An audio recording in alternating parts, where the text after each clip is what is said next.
So it's March 28th, 2026. For 29 straight days, the world has been watching what started as a regional conflict just spiral into a full-blown global crisis. What was supposed to be a targeted strike is now setting off economic earthquakes on every continent. And today, we're going to break down just how we got here, to the very edge. This quote from one analyst really just cuts right to the heart of it all. The suggestion here is that this isn't just a war, it's an act of economic suicide for the West. So we're going to dig into what's behind that pretty shocking assessment and what it means for all of us. Okay, so to really get a grip on this, we've got to understand how this whole thing unfolded over the past month.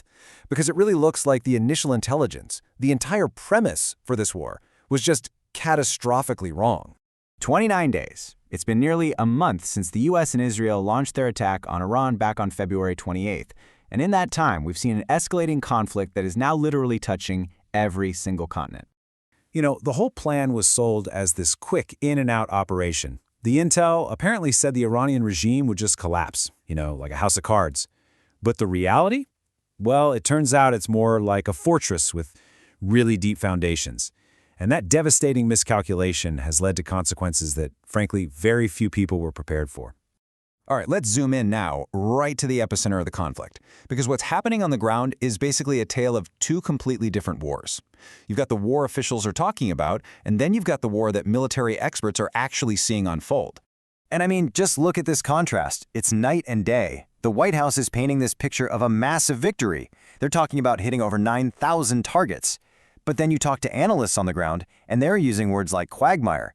They're saying Iran's missiles keep getting through, and this Mosaic Defense they have, which is basically a decentralized, hard-to-pin-down network, it seems to be holding up incredibly well, creating a really costly stalemate. And it's because Iran's capabilities are turning out to be way more sophisticated than anyone seemed to expect.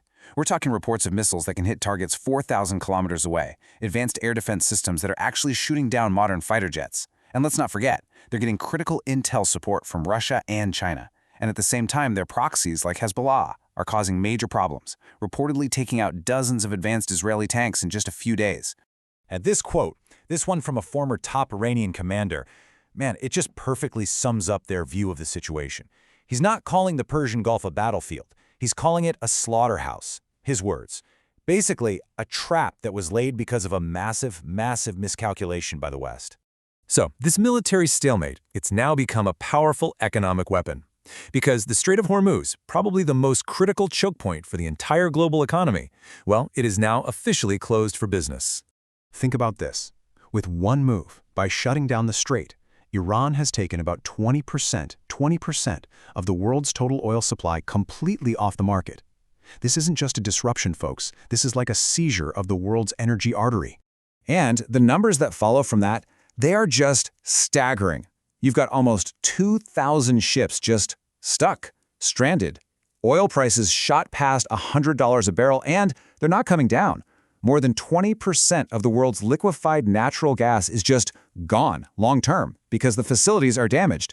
And analysts are warning that if other choke points in the region get closed, we could see up to a quarter, 25% of the world's entire supply just vanish.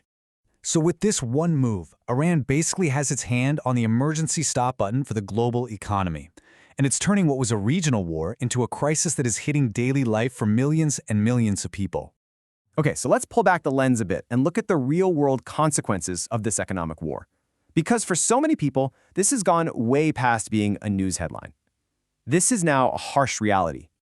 Yeah, energy lockdowns. That's the phrase that's starting to pop up everywhere. What it means is that entire countries are now being forced into these really drastic measures. We're talking fuel rationing, limiting travel, just to keep the lights on and keep essential services from collapsing.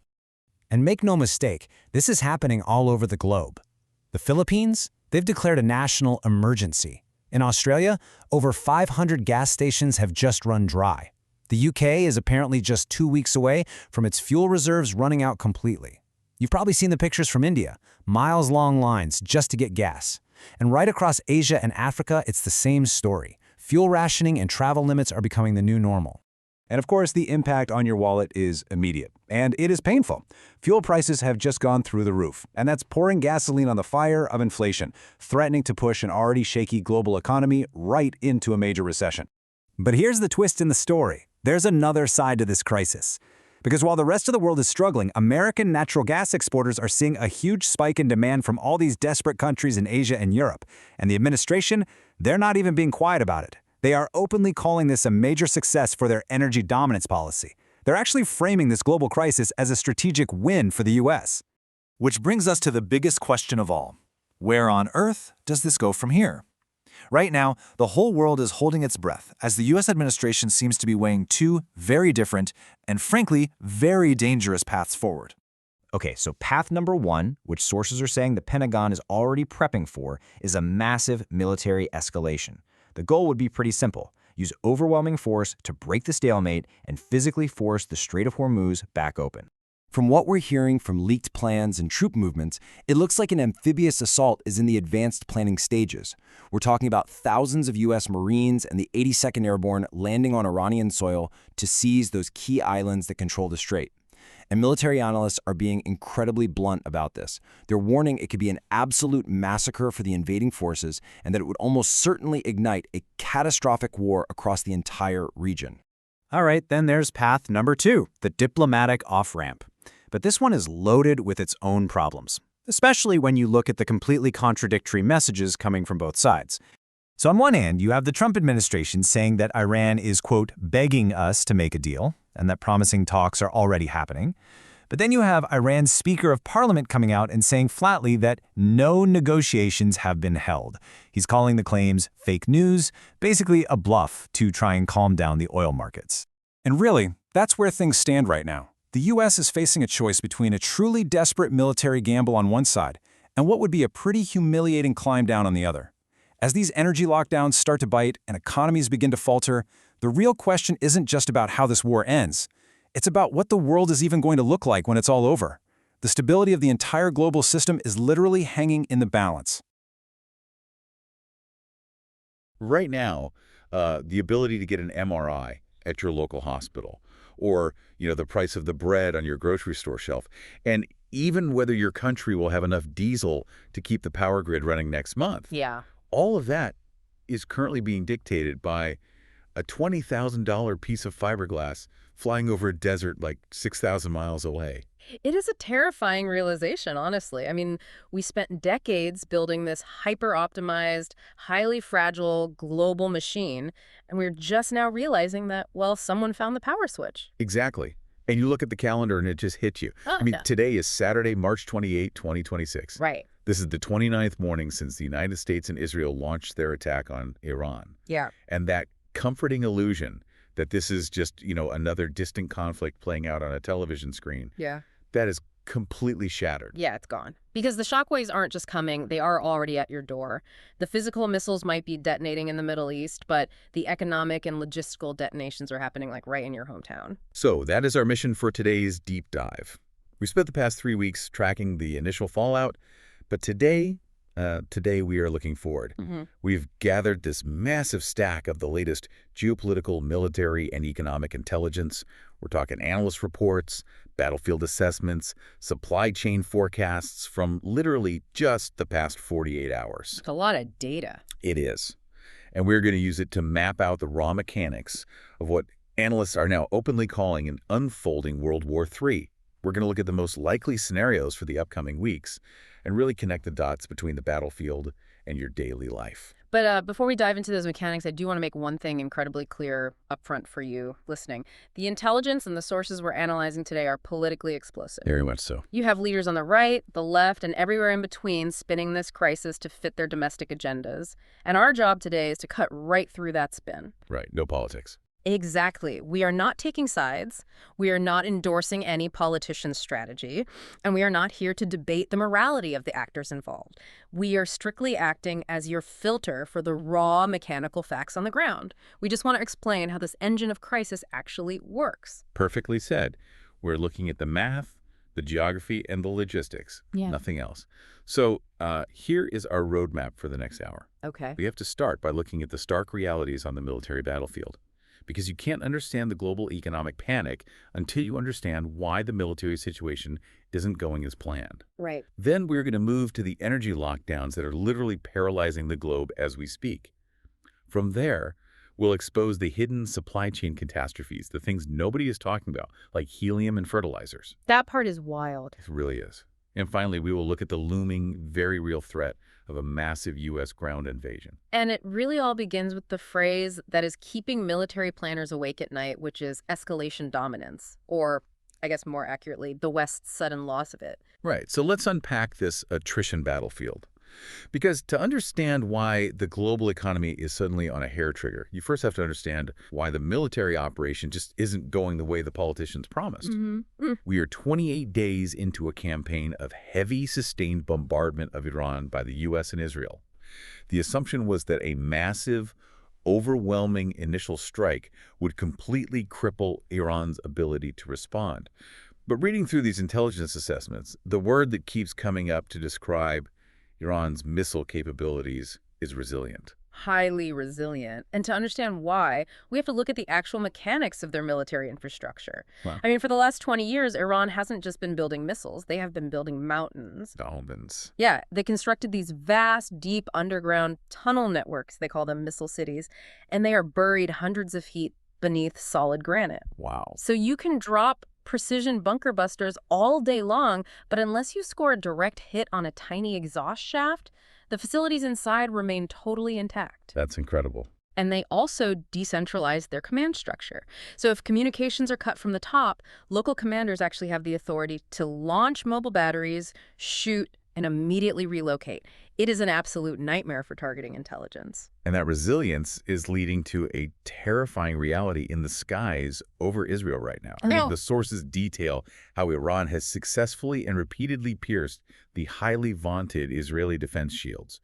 We are talking about the Arrow system, David's sling, the Iron Dome. Yeah. Now, I need you to break this down for me, because we've all seen the videos over the years of the Iron Dome intercepting rockets with, like, near-perfect accuracy. How is Iran suddenly getting through? So to understand how they're getting through, you have to understand how the shield itself works. Israel's air defense is layered, right? Okay. Iron Dome handles short-range, unguided rockets. David's sling handles medium-range cruise missiles and drones, and the Arrow 2 and Arrow 3 systems handle exo-atmospheric ballistic missiles, meaning missiles that literally leave the Earth's atmosphere and re-enter. Right, the big ones. Exactly. A system relies on radar detecting a launch, computers calculating the exact parabolic trajectory of that incoming missile, and then firing an interceptor to meet it at a very specific mathematical point in the sky. So it's like calculating where a baseball is going to land in the outfield and just running to catch it. That is exactly it. But Iran has altered the physics of the pitch. They are utilizing maneuvering re-entry vehicles and hypersonic glide technologies. Okay, what does that mean in plain English? It means these warheads don't follow a predictable parabolic arc anymore. They re-enter the atmosphere, and then they maneuver, they change direction, they flatten their trajectory, all while traveling at Mach 5 or higher. Oh, wow. Right, so the radar sees it, the computer tries to calculate the interception point, but by the time the interceptor actually gets there, the Iranian missile has already shifted its flight path. It moved out of the way. Yep. Couple that with decoy swarms, which is when they fire dozens of cheap radar-reflecting dummy missiles alongside the real ones, and the computer processing power of the defense network simply gets overwhelmed. And that technological shift led to a detail in the sources that really just stopped me in my tracks. The Dimona strike. Yes. A confirmed strike by Iranian ballistic missiles landing just 13 kilometers away from the Dimona nuclear facility in the Negev desert. Yeah. And the strategic implication of that really cannot be overstated. Dimona is arguably the most heavily guarded, restricted airspace in all of Israel. I mean, it is the core of their nuclear program. So 13 kilometers, I mean, that's practically a direct hit in the grand scheme of a missile fired from over 1,000 miles away, right? It is a profound psychological blow. The fact that Iran could land 2 ballistic missiles evading interception entirely that close to the reactor is a deliberate message. What's the message? It's Iran demonstrating, not just threatening, but demonstrating that they have the capability to cause a catastrophic, unthinkable radiological event if they choose to. I mean, they didn't hit the reactor, but they proved that the shield is permeable. They proved they could. Okay, let's talk about the math of that shield, because the numbers in the intel reports are just staggering. It's not just about the missiles getting through. It's about what it costs to stop the ones that don't. The depletion rate. Exactly. The U.S. and Israel are depleting their defensive stockpiles at a rate that just defies belief. In just the first 5 days of this conflict, Allied forces used 800 Patriot interceptor missiles. And we really have to pause on that number to give it context for you. The entire annual global production capacity for Patriot missiles, like all the factories running at normal output, is roughly 750. Let that sink in for a second. In less than a week, they burned through more than a year's worth of global inventory. Yeah. So, okay, think of these multi-million-dollar Patriot and FADAD interceptors like ultra-expensive, custom-made goalie gloves. I like that analogy. If the opposing team keeps kicking hundreds of cheap $20 soccer balls at you, it doesn't matter how good your gloves are. Eventually, you run out of gloves long before they run out of balls. Is this basically the core of their strategy? That is the perfect way to visualize it. What you are describing is the mathematical reality of asymmetric warfare. Right. Iran is not fighting a traditional war of attrition where they try to match the U.S. jet for jet or tank for tank. They know they would lose that fight instantly. Instead, they are fighting to bankrupt the West's defensive logistics. Because the stuff is so expensive. Exactly. An Iranian Shahed drone might cost, what, $20,000 to $30,000 to manufacture? A Patriot missile used to shoot it down costs roughly $4 million. A $4 million missile to shoot down a $20,000 drone. The math is completely inverted. It is entirely financially unsustainable. When you fire swarms of cheap drones mixed with just a few advanced ballistic missiles, you force your enemy to treat every single incoming blip on the radar as a lethal threat. You can't ignore any of them. Right. You force them to spend $4 million to swat a $20,000 fly. And over the course of 28 days, that strategy completely exhausts the defensive stockpiles. And we are seeing the exhaustion of those forces across the board, not just in the air. The reports coming out of northern Israel regarding Hezbollah are incredibly grim for the armor divisions. The tank losses. Yes, we have sources confirming that Hezbollah is inflicting heavy armor losses. They reportedly destroyed 21 Israeli Merkava tanks in a single day, and 8 the day before that. Now wait, the Merkava is supposed to be a fortress on tracks. It has that famous active protection system. How is Hezbollah taking out nearly 30 tanks in 48 hours? So you're referring to the trophy system, and it's an incredible piece of engineering, truly. When the tank's radar detects an incoming anti-tank missile, the trophy system fires this shotgun-like blast of explosively formed penetrators to destroy the missile in midair before it ever hits the armor. So it shoots the bullet out of the air. Exactly. And for years, it made the Merkava nearly invincible to standard shoulder-fired rockets. So what changed? How do you beat that? You beat it with timing and saturation. Hezbollah, acting as part of this broader regional axis, has adapted its tactics. First, they use tandem charge warheads. Which means? It means a precursor explosive triggers the active protection system, allowing the main explosive charge to follow a fraction of a second later and penetrate the armor. Oh, wow. Yeah. And second, they are using swarm tactics. The trophy system has to physically reload its interceptors after firing. It only takes a second or two, but if Hezbollah operators fire 3 or 4 guided anti-tank missiles simultaneously from different concealed positions, the system mathematically cannot reload fast enough to stop the 3rd or 4th missile. So it's the exact same asymmetric strategy we just discussed in the air, but applied to armored warfare on the ground. Exactly. Overwhelm the defense mechanism. That is terrifyingly methodical. And it's not just Israeli forces taking these hits. The U.S. military has suffered significant, undeniable blows that puncture that entire narrative of absolute American air superiority. The F-18. Right. I'm looking at the confirmed downing of a $74 million U.S. Navy F-18 Super Hornet. But hold on, I really need to challenge this piece of intel. Go ahead. The report says it was likely brought down by a man-portable, shoulder-fired missile, a Russian-made Igla system. An F-18 flies at incredibly high altitudes and at supersonic speeds. How does a single soldier standing in the dirt with a shoulder-fired tube take down a $74 million jet that should be miles out of range? It's a vital question, and it speaks to the reality of the missions these pilots are being asked to fly right now. You are entirely correct. If an F-18 is cruising at 30,000 feet, a shoulder-fired Igla missile, which relies on an infrared heat seeker and has a very limited range, cannot touch it. Right. But the U.S. is trying to hunt down highly mobile concealed missile launchers To do that, pilots are forced to fly close air support, or CAS missions. So they had to fly lower. Much lower. They have to descend to low altitudes to visually identify targets in complex mountainous terrain or urban environments. So they're being forced into the danger zone just to see what they're actually shooting at. Exactly. And the Iranian-backed forces know this. So they set up ambushes. They wait for a jet to descend into a valley for a strafing run. And suddenly, 3 or 4 operators pop out of concealed positions and fire simultaneously. Wow. The Igla locks onto the massive heat signature of the jet's exhaust, and sure, the pilot has flares and evasive maneuvers, but at low altitude, reaction time is measured in milliseconds. So you get a multi-million-dollar aircraft destroyed by a weapon a single soldier can basically carry in the trunk of a car. And speaking of range, Iran has suddenly demonstrated a strategic reach that completely rewrites the map. They targeted the joint U.S.-UK naval base at Diego Garcia in the Indian Ocean. Yes. Diego Garcia, that is 4,000 to 5,000 kilometers away from the Iranian coast. And that is a massive paradigm shift. Diego Garcia is one of the most critical logistical hubs for the U.S. military on the planet. I mean, it's where they stage strategic bombers, naval fleets, massive supply reserves. Right, it's huge. For decades, it was considered a safe haven, like a sanctuary completely out of reach of regional Middle Eastern adversaries. So it means their reach is far greater than Western intelligence publicly admitted before this war started. Precisely. It means the U.S. military's logistical hubs, the places they thought were safe staging grounds to resupply their forces, are actively under threat. They have to expend those precious Patriot missiles just to protect their own supply lines now. Wow.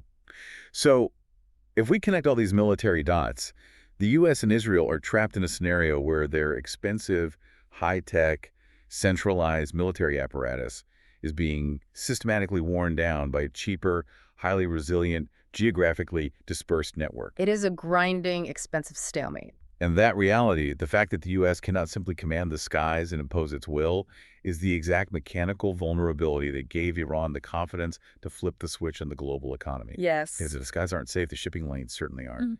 And that brings us to the most devastating strategy of all, the geopolitical toll booth. The Strait of Hormuz. Let's pivot to the economic battlefield here. The mainstream headline looping on cable news is simply, the Strait of Hormuz is closed. But diving into these analyst reports, the reality is much more nuanced and honestly much more dangerous. It is functionally closed to the west, but it is not completely closed. Which is a stroke of terrifying strategic genius. Think about it. If Iran simply laid a blanket field of naval mines and shut off the tap to the entire world indiscriminately, they would instantly turn China, India, and Russia against them. They'd be totally isolated. Completely.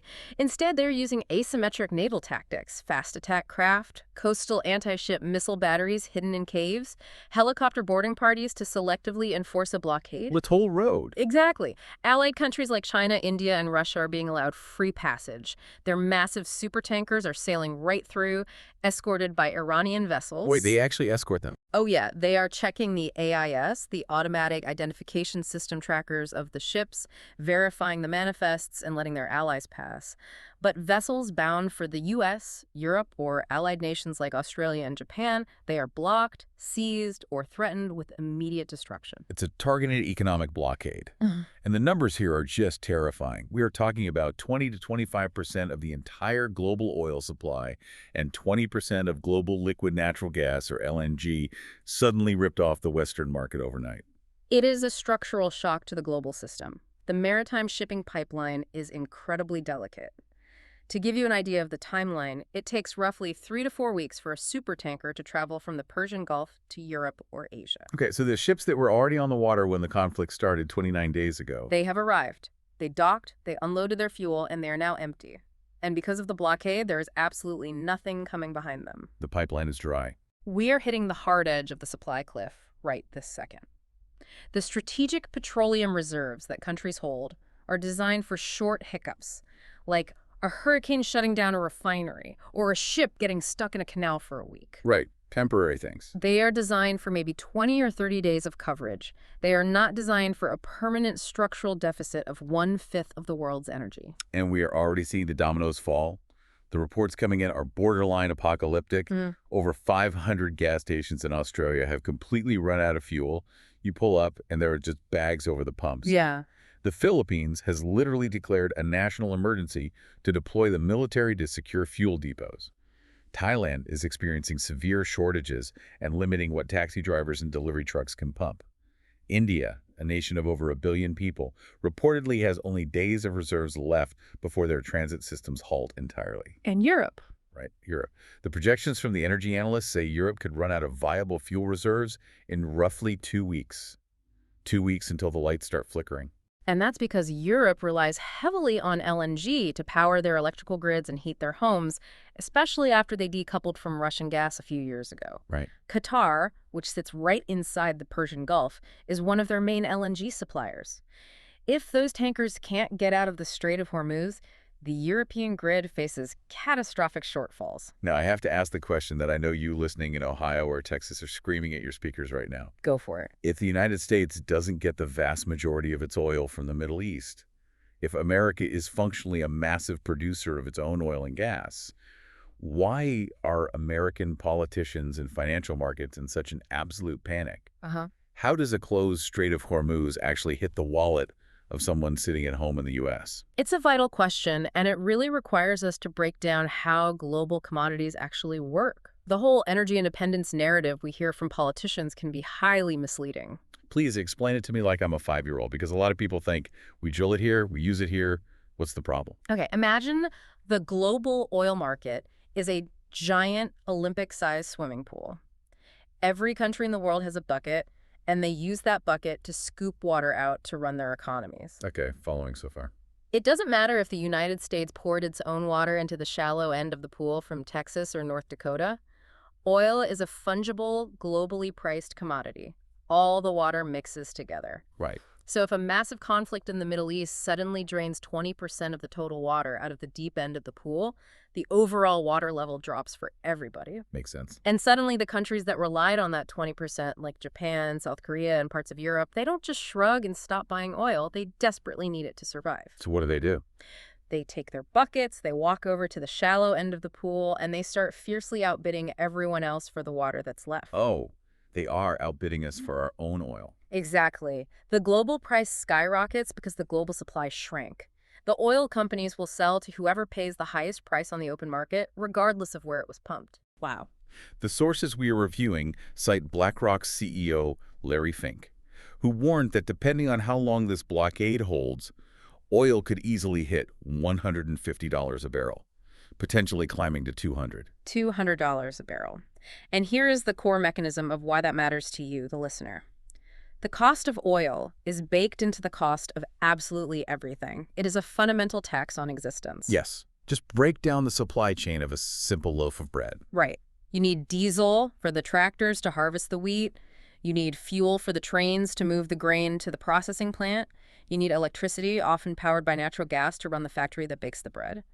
You need petroleum to make the plastic bag the bread is wrapped in. And you need diesel for the truck that delivers it to your grocery store. When oil doubles in price, every single step of that process gets vastly more expensive. It triggers a tidal wave of inflation that sweeps across the entire global economy. It crushes consumer spending because you're spending all your money just to commute to work and buy basic food. It forces businesses to lay off workers because their operating costs have exploded. Analysts are warning this risks triggering a global depression far worse than the 2008 financial crash. Because 2008 was a banking crisis. This is a physical resource crisis. You cannot print barrels of oil. The U.S. just cannot insulate itself from a global depression, no matter how much oil is sitting under the Permian Basin. But as bad as the oil shock is, diving into these sources, I realized the Gulf is the bedrock of modern manufacturing in ways that are entirely hidden from the average consumer. Yeah, people don't realize. When we talk about the Gulf, everyone just thinks about crude oil. But let's expose the hidden supply chain catastrophe, the things that don't make the evening news until it's far too late. The secondary and tertiary shocks, the intricate, fragile threads of globalization. Let's start with helium. When I read this in the analyst reports, I was completely floored. Qatar supplies 30% of the global helium market, and obviously we aren't talking about a shortage of party balloons for kids' birthdays. No, not at all. We are talking about the fundamental building blocks of modern healthcare and technology. Helium is absolutely essential for the highest tiers of medical diagnostics. Explain the physics of this to me. Why does a hospital need helium? It comes down to thermodynamics. Helium has the lowest boiling point of any element on Earth. In its liquid state, it is astonishingly cold, like nearly absolute zero. Okay. An MRI machine, magnetic resonance imaging, relies on massive superconducting magnets to generate the magnetic fields that look inside your body. To make those magnets superconducting, meaning electrical current flows through them with zero resistance, they have to be supercooled. I see where this is going. Yeah, the only substance in the universe cold enough to keep those magnets functioning safely is liquid helium. So if a hospital runs out of helium, The magnets warm up, they lose their superconductivity, and the machine literally cannot function. It becomes a multi-million-dollar paperweight. Without the Qatari supply, diagnostic medicine globally takes a massive, immediate hit. Surgeries are delayed, tumors go undetected. that is horrifying. But it goes even deeper into our daily lives, right? The microchips. Yes, helium is a critical inert gas used in the manufacturing of silicon microchips. During the semiconductor fabrication process, when they are layering microscopic circuits onto silicon wafers, they use chemical vapor deposition, Which generates heat. intense heat.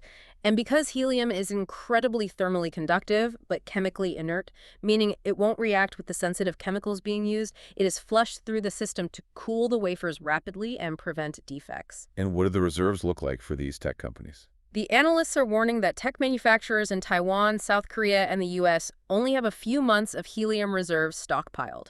If the Qatari supply stays locked behind the Strait of Hormuz, the entire global tech sector grinds to a complete halt within 6 months. That is insane to wrap my head around. A naval blockade in the Middle East, stopping the production of cell phones, laptops, and even the microchips that control modern military hardware. All because of a gas we associate with floating blimps. It perfectly illustrates how tightly wound the global supply chain is. And then there is the agricultural side. This is the one that really scared me. The Gulf is a massive exporter of agricultural inputs, specifically nitrogen-based fertilizers like urea and sulfur. This is where the human toll moves from economic inconvenience to potential catastrophe. I mean, the modern world feeds 8 billion people because of the Haber-Bosch process, which allows us to synthesize nitrogen fertilizers. Right. A massive portion of the ammonia and urea required for this is produced in the Middle East using their abundant natural gas. I mean, timing is everything here. Exactly. The blockage of the strait coincides exactly with the planting season in the Northern Hemisphere. Farmers in Europe, parts of Asia, and the Americas need those fertilizers right now to put into the soil. Or else they can't grow the crops. Right. If they can't get them, or if the price is astronomically high because 30% of the global supply is trapped in the Gulf, they face a brutal choice. They either go into massive debt to buy the expensive fertilizer, or they simply use less. And using less fertilizer means vastly lower crop yields per acre. Which guarantees massive crop failures and a subsequent severe global food crisis later this year. It is a delayed reaction. The seed that isn't fertilized today is the empty grocery shelf, the skyrocketing price of flour, and the food riots in developing nations 6 months from now. So, synthesizing all of this, the lack of fuel, the impending tech crash, the looming food crisis, what does this actually mean for you listening in the short term? We are seeing this phrase, energy lockdowns, trending in the intelligence reports. What does a modern energy lockdown physically look like? Well, an energy lockdown is what happens when a government realizes it mathematically does not have enough physical resources to keep society running at normal capacity.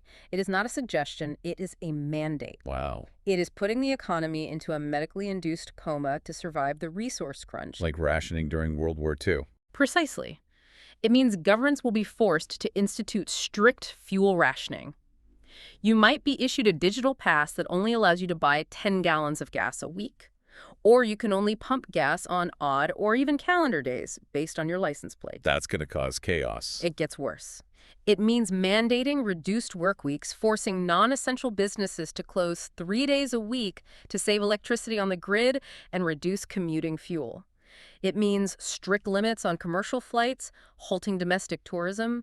We are already seeing the precursors to this in places like the Philippines and Australia. And as this economic pain becomes absolutely unbearable, as the public gets furious, as inflation wipes out retirement savings, as the lockdowns start confining people to their homes, the politicians are going to panic. Oh, absolutely. They will be facing intense domestic pressure. They can't wait out a multi-year siege, which leads us directly into the impending threat of a major U.S. ground invasion. The desperation move.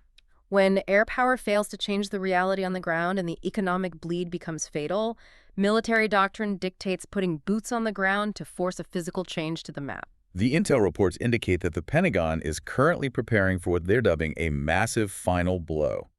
The operation name floating around the leaked memos is Operation Epic Fury. Epic Fury. They are reportedly preparing to move up to 10,000 ground troops.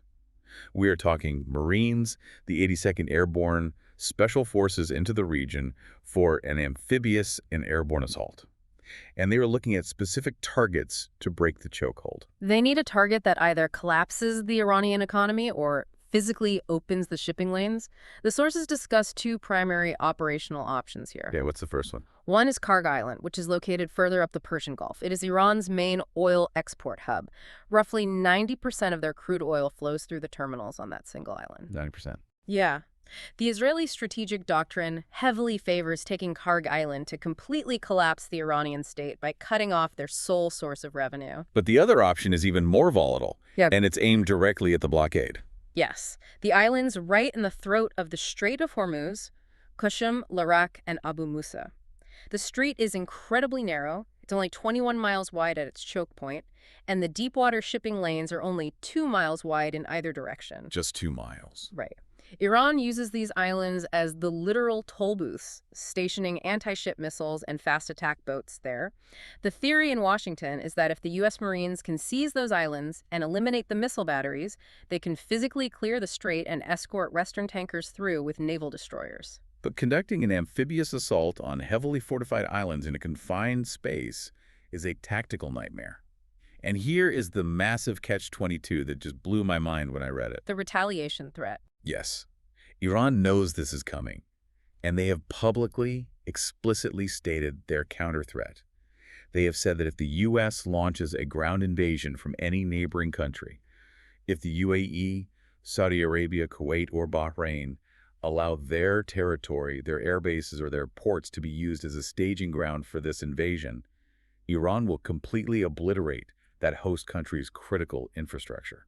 And this brings us to the most fragile geographic reality on the planet, which is the desalination Achilles heel. I want to try an analogy here. Tell me if I have this right. Go for it. Living in these incredibly wealthy Gulf states, places like Dubai, Doha, Abu Dhabi, is essentially like living on the International Space Station. It looks luxurious inside, the malls are beautiful, the skyscrapers are glittering, but the environment outside is a harsh, instantly lethal desert. The desalination plants are the life support umbilical cord pumping breathable air into the station. You don't have to blow up the whole station to kill everyone inside. You just have to snip the cord. Is that accurate? That is a phenomenal way to visualize it. These states have virtually no natural freshwater reserves. They rely almost entirely on massive industrial desalination plants to boil and filter seawater into drinking water through reverse osmosis. And what are the numbers on that dependency? They are incredibly stark. Qatar is 99% dependent on desalination. Kuwait is 90% dependent. The UAE is roughly 40%. So if you blow up the water, A country dies. literally. Within days. A few targeted ballistic missile strikes on these massive, fragile, highly exposed desalination facilities sitting on the coastline would make these multi-trillion-dollar societies completely uninhabitable. Wow. You simply cannot survive in Doha or Dubai without that water infrastructure. The populations would face mass dehydration. It would trigger a refugee crisis, the likes of which the modern world has never seen. Which exposes the absolute strategic nightmare of this invasion plan. It's like trying to save a burning bank by blowing up the vault. Yeah. If the U.S. invades to take the islands to open the strait, but the surrounding infrastructure in the UAE and Saudi Arabia is completely destroyed by Iranian retaliation in the process, there is no oil left to ship anyway. The refineries will be burning craters, the ports will be in ruins. Is this just a total strategic catch-22? It is an impossible corner. In military terms, it is a textbook no-win scenario. If the United States does nothing, the global economy collapses under the weight of the blockade, inflation, and energy lockdowns. Right. But if the United States invades to break the blockade, they trigger a massive regional conflagration that destroys the very energy and water infrastructure they are trying to save. And we haven't even mentioned the secondary choke point that would instantly activate. Right, Yemen. The intel is very clear on this. If the U.S. launches a ground invasion, the Houthi forces in Yemen will fully enter the fray and completely close the Bab el-Mandab Strait at the bottom of the Red Sea. which is the other entrance to the region. That blocks another 12% of global seaborne oil and completely severs the main shipping artery between Asia and Europe via the Suez Canal. You would force every cargo ship on Earth to sail around the Horn of Africa, which adds weeks to transit times and burns millions of gallons of extra fuel. You'd be doubling down on the economic catastrophe, Exactly. which transitions us perfectly into the next major revelation from these reports, because we are realizing this Middle Eastern conflict is officially merging with other global theaters. It's not just the U.S., Israel, and Iran anymore. No, the map is expanding. We're seeing a massive geopolitical realignment. The chessboard is expanding rapidly, really cementing the World War III dynamic. Every major global power is realizing that the outcome of this specific conflict will dictate the financial and military global order for the next century. It is the catalyst for a much larger shift. Let's look at the intel on Ukraine, because this shows how interconnected the theaters are. The U.S. is reportedly considering a massive shift, diverting vital weapon systems, specifically the Patriot and Thead interceptors we discussed earlier, away from Ukraine to support the defense of Israel and the Gulf bases in the Middle East. Because, as we established, they simply do not have enough interceptors to supply both wars simultaneously. They have to choose. And choosing the Middle East has consequences. Huge consequences. It immediately alters the balance of power in Eastern Europe. The intelligence reports note that this diversion will leave Ukraine dangerously exposed, severely degrading their air defenses against Russian drone and missile strikes. And Russia knows exactly what is happening. In fact, the reports indicate Moscow has explicitly offered the U.S. a deal. Russia will stop providing military aid, advanced drones, and satellite intelligence to Iran if the U.S. permanently stops aiding Ukraine. It is a grand geopolitical hostage trade, Ukraine for Iran. Moscow is using the crisis in the Middle East as leverage to win their war in Eastern Europe. And while that backdoor negotiation is happening, the UK is escalating things on the open seas. Prime Minister Keir Starmer has authorized British forces, specifically the Royal Navy, to aggressively intercept what they call Russia's Shadow Fleet. Now, we really need to dive deeply into what the Shadow Fleet actually is, because it is fascinating and dangerous. Explain it to us. So, when the West placed heavy sanctions on Russian oil following the invasion of Ukraine, they instituted a price cap. To bypass this, Russia assembled a massive fleet of hundreds of older, often rusting oil tankers. Like off-the-books ships. Exactly. These ships operate completely outside the standard global maritime system. They have ghost insurance from obscure entities, they frequently change their flags of registry, and they engage in highly dangerous ship-to-ship transfers of crude oil in the middle of the ocean to obscure the origin of the fuel. Wow. Most importantly, they spoof their AAS trackers, transmitting a fake GPS location, while the ship is actually hundreds of miles away loading sanctioned oil to sell to Asia. And Prime Minister Starmer green-lighting the Royal Navy to actively hunt down and seize these ships. That is an incredible escalation. Very much so. That risks a direct kinetic naval confrontation with Moscow. If a British destroyer fires on a Russian-operated tanker, even a shadow one, you have two nuclear powers exchanging fire. Absolutely. It is a blockade tactic being met with a blockade tactic. And meanwhile, the other major superpower, China, is stepping into the fray alongside Russia to actively and openly aid Iran. The sources confirm this. Russia is sharing high-resolution military satellite imagery with Tehran to help them dynamically target those U.S. bases. Yeah. And there are also reports of advanced Chinese spy ships bristling with electronic warfare and surveillance gear operating right now in the Gulf of Oman. They are tracking U.S. naval fleet movements and potentially passing that real-time targeting intelligence straight to the Iranian military. And the alignment isn't just military, it is fundamentally economic. This is the detail that scares central bankers the most. The currency shift. Right. China, Russia, and Iran are moving their bilateral trade strictly to the Chinese yuan, completely bypassing the U.S. dollar. They are building an alternate financial universe. They are. And this raises an incredibly important question about the fundamental structure of global power. What we are witnessing is the violent mechanical shift from a unipolar American world order where the U.S. dictates the terms of trade and security to a multipolar one. So Iran is getting backed up. Heavily backed by the BRICS nations, Brazil, Russia, India, China, South Africa, they are actively dismantling U.S. financial hegemony. It's the ultimate irony. It really is. The U.S. and Israeli military campaign, which was intended to isolate Iran, degrade its military, and potentially collapse its regime, has achieved the exact opposite. It pushed them closer to their allies. It forced Iran to embed itself deeply into the new Russian and Chinese economic and military architectures. Yeah. Iran is no longer an isolated rogue state. They are now an indispensable protected node in a massive Eurasian axis. Okay, let's look at the exit strategies here. Because if the U.S. military is getting 2-minute, highly edited video montages in the Oval Office showing them winning with highlight reels of bunker busters exploding, but the raw reality on the ground and the massive, terrifying economic data we just went through says the exact opposite. How does this end? That's the billion-dollar question. Is there an off-ramp here, or are we locked in a death spiral? Well, to find an off-ramp, you have to look at the political timelines of the leaders involved. And right now, those timelines are fundamentally, irrevocably incompatible. Let's start with Washington. So, President Trump is under immense compounding domestic pressure. The stock market volatility is erasing wealth, the rising gas prices are infuriating consumers, and the impending supply chain crashes. We discussed the tech halt, the food inflation. It is hurting him severely politically. He wants a rapid exit. He needs to declare victory and walk away, ideally before his highly anticipated high-stakes meetings with China's Xi Jinping in May. He wants to negotiate with Beijing from a position of global strength rather than being bogged down in a Middle Eastern quagmire. So Washington wants out. But Israel... Prime Minister Netanyahu's timeline is the exact opposite. Netanyahu structurally needs the war to continue. A state of emergency staves off his ongoing domestic political trials and keeps his fragile right-wing coalition government from fracturing. I see. Furthermore, the Israeli military leadership sees a once-in-a-generation opportunity under the fog of this wider regional war. To deal with Hezbollah. Yes. They want to secure long-term territorial and security goals in Lebanon against Hezbollah and completely degrade the militant infrastructure on their borders. They absolutely do not want a premature ceasefire that leaves an emboldened, economically resilient Iran and its proxies intact. They view this as an existential fight to the finish. And what about Iran's timeline?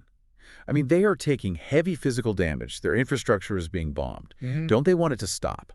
Iran feels they have the strategic upper hand. They are willing to absorb localized physical damage to their facilities because they know they are inflicting massive systemic economic pain on the entire Western world. Because of the Strait. Exactly. So their conditions for a ceasefire are completely maximalist.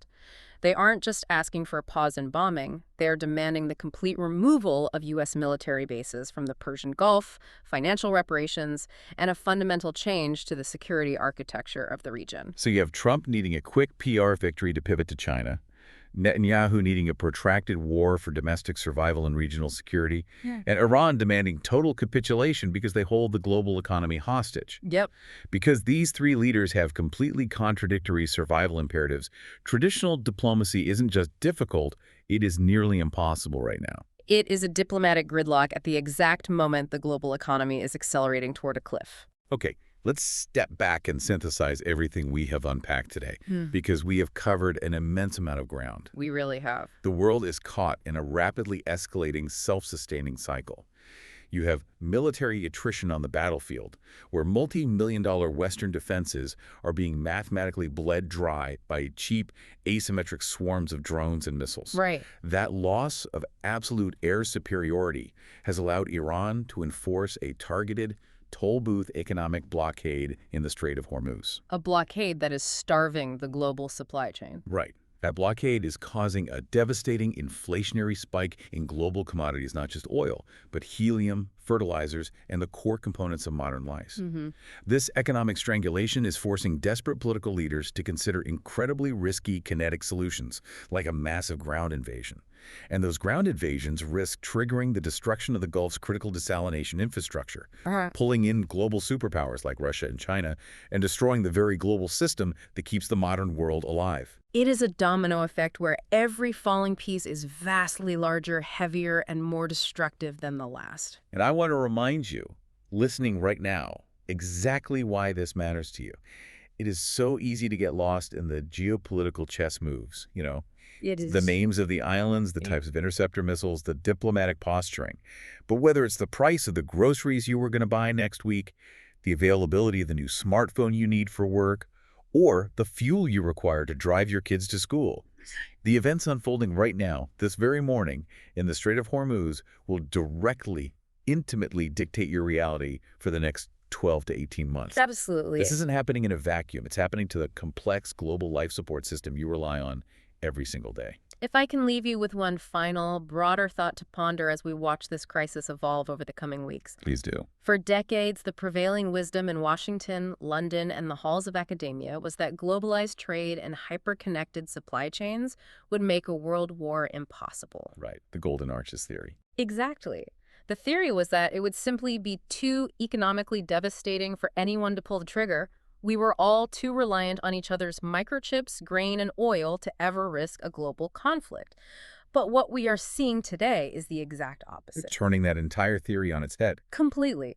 What if globalization didn't prevent World War III, but simply changed the weapons? Wow. What if, instead of dropping bombs on your cities to destroy your factories, the new warfare is simply turning off the tap to your liquid helium, your nitrogen fertilizers, and your fuel, and just waiting for your highly complex, fragile society to starve itself from the inside out? It's chilling. Yeah. Because suddenly we realize that the distance we felt at the beginning of this deep dive, that comforting illusion that the war is far away on a television screen, separated by oceans and continents, was just that. Yeah. An illusion. The fractures are in the global supply chain, the bleeding is in the financial markets, and the trauma is systemic. It's all connected. And the shockwaves aren't coming, they're already here. Thank you so much for joining us on this deep dive. Stay informed, stay vigilant, and we will see you next time.